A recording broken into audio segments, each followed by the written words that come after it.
네, 북한이 단거리 탄도미사일 8발을 한꺼번에 쏜 것 상당히 이례적인 일입니다. CNN 등 외신도 북한의 미사일 발사를 긴급 속보로 타진하고 있습니다.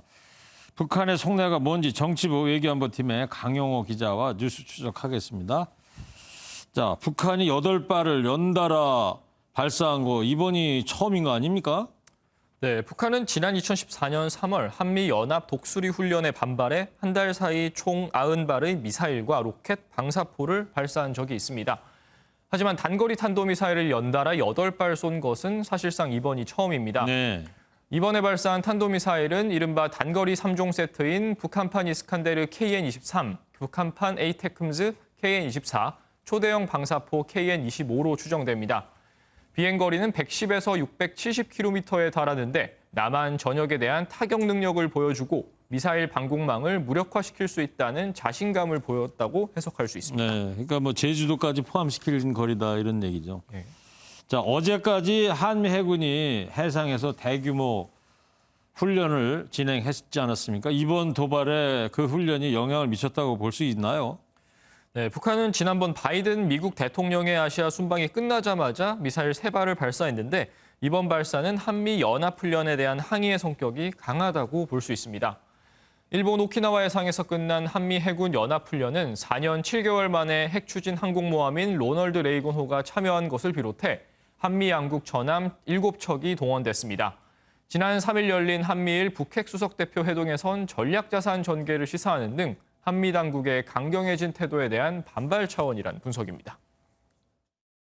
대외적으로는 그 한미 군사훈련 그리고 한미일 수석대표 대북 강경 정책에 대한 일종의 반발의 의미도 담긴 것으로 분석합니다.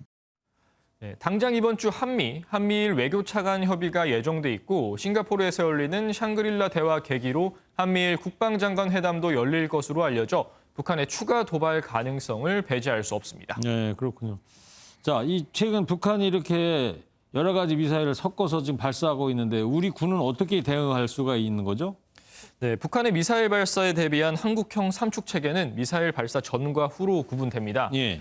발사 징후가 포착됐을 때 원점을 타격하는 킬체인이나 이미 발사된 미사일을 사드나 패트리엇으로 요격하는 한국형 미사일 방어 체계를 들 수 있죠. 대규모 도발 의지를 사전에 차단해버리는 대량 응징 보복도 삼축에 포함됩니다.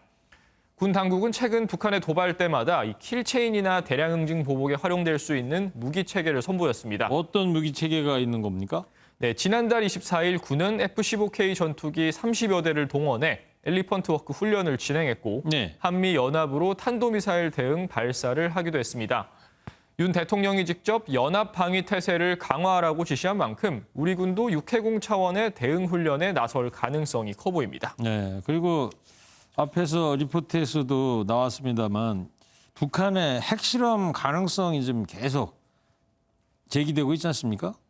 네, 한미 정보당국에 따르면 북한 핵실험은 이미 모든 준비를 마친 채 김정은 국무위원장의 결심만 남은 상태로 보입니다. 특히 이번 핵실험에선 소형 전술핵에 대한 시험이 있을 것으로 보이는데요. 오늘 단거리 탄도미사일 발사가 집중적으로 이루어진 건 역시 남한을 겨냥한 소형 전술핵 장착을 염두에 둔 시험 발사라는 분석입니다. 이달 초중순 노동당 전원회의를 앞둔 가운데 대남 대미 메시지를 밝히며 핵실험을 감행할 수 있다는 전망도 나오고 있습니다. 네, 긴장의 한반도입니다. 예, 지금까지 뉴스추적 정치부 강용호 기자였습니다.